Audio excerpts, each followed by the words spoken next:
เชื่อเลยครับว่าคนขยันทุกคนนะครับแสวงหาช่องทางสร้างรายได้ตลอดเวลานะครับและนี่ก็เป็นช่องทางหนึ่งนะครับในการสร้างรายได้ผ่าน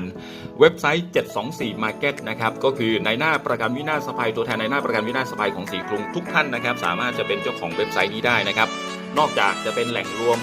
สินค้าที่เป็นผลิตภัณฑ์ประกันภัยแล้วนะครับก็ยังเป็นแหล่งรวม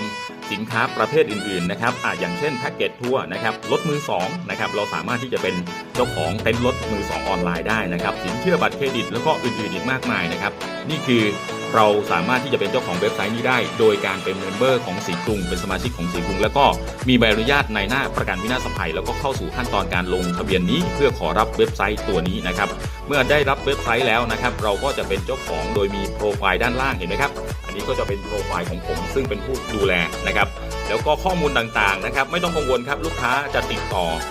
ระบบหลังบ้านของ724แล้วก็724ก็จะมี